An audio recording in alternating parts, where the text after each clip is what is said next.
I had an apprentice, and he asked me, "So how do I play in a fingerboard?" And I said, "Well, it's kind of a Zen thing.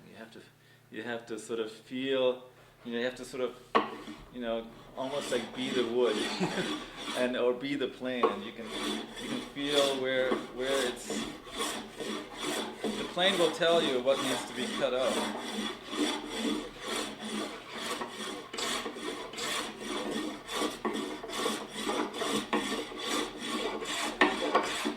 I look with my fingers.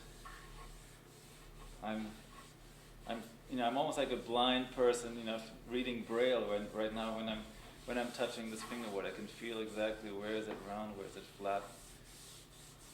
So, and that'll tell me what I need to do next.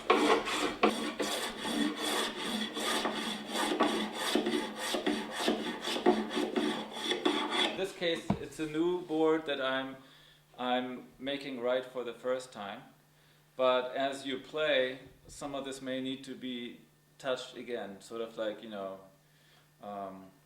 you change your spark plugs on your engine every now and then. It's just sort of, there's a certain amount of wear that happens, by people playing on it. Maybe the strings will slightly eat into the board by, just slapping against the fingerboard or by where they press down. So far what I've talked about is the curve, the radius that the board has this way, that I'm turning this bevel round and steep angle into a full arching of a circle. Mm-hmm.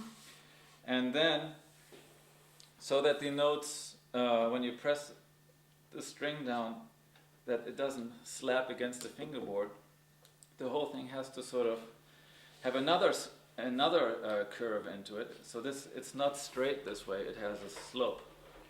So that each place on the neck is higher than the next place to the right of it, in relationship to where the bridge height is. So it needs to have a gradual curve this way as well as a curve this way.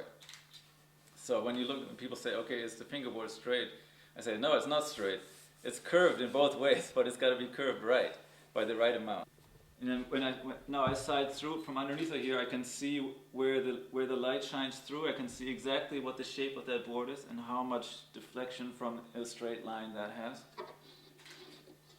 And that's all looking pretty good already.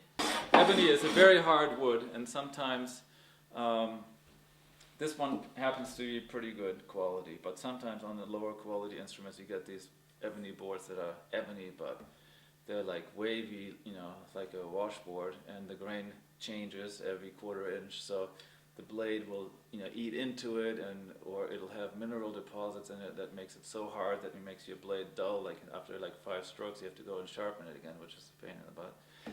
So this one is actually pretty easy to work at. So, but sometimes you go like, "No,